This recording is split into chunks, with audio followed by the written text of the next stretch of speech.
ससुरा तू डोली में जइबू हमके जियते न कबहू तू पैबू।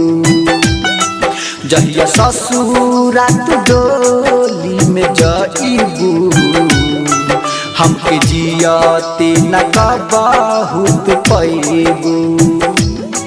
ओने डोली उठी एने अराथी सजी, ओने डोली उठी एने अराथी सजी, इहे बतिया कहिले सही।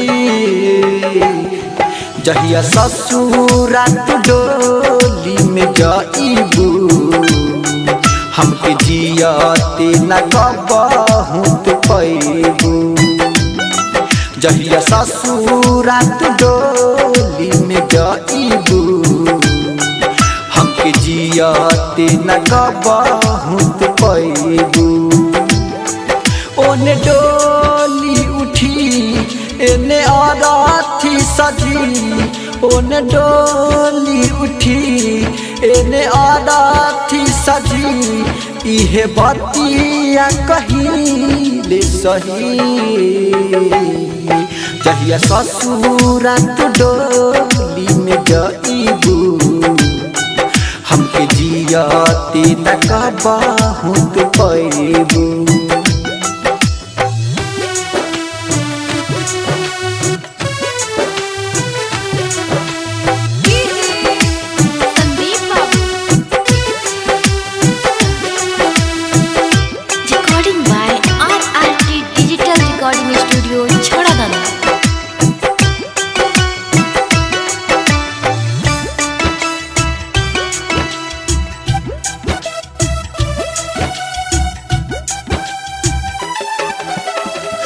हमरे तू नामावा के मेहदी रचहिलू, तब काहे दूसरा के जान हो भइलू।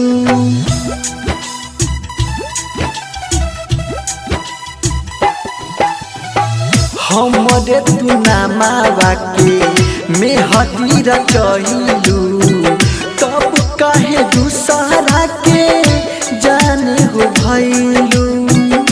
तू ही त प्यार करके हमके सिखवलू, हंसत खेलत जिंदगी पागल बनैलू, हंसत खेलत जिंदगी पागल बनैलू।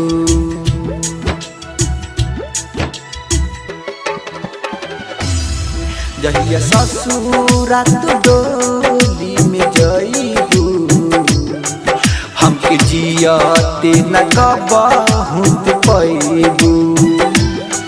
ओने डोली उठी एने अराथी सजी, ओने डोली उठी एने अराथी सजी, इहे बतिया कहिले सही।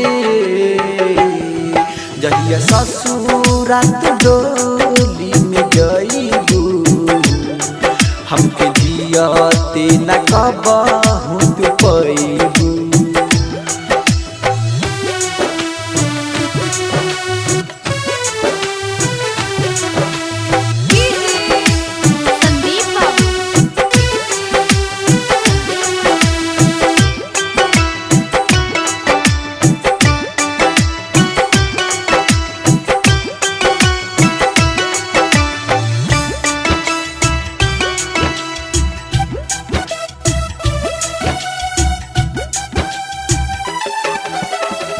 राइटर थारू लिखे प्यार के सच्चाई, नजर दीवाना गा के सबके सुनाई।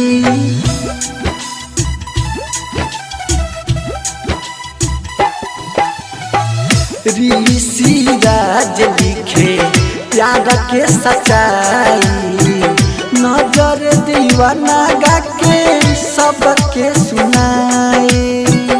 नानू सकी लेके बनबू तू लुगाई, सोनी तू सही फूल के दिहलू रुलाई। काहे तू गुडन के दिहलु रुलाई।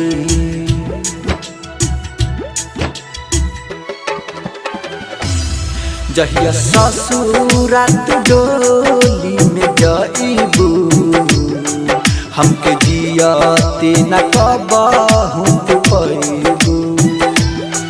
ओने डोली उठी एने अराथी सजी, ओने डोली उठी एने अराथी सजी। इहे बतिया कहिले सही जहिया ससुरात डोली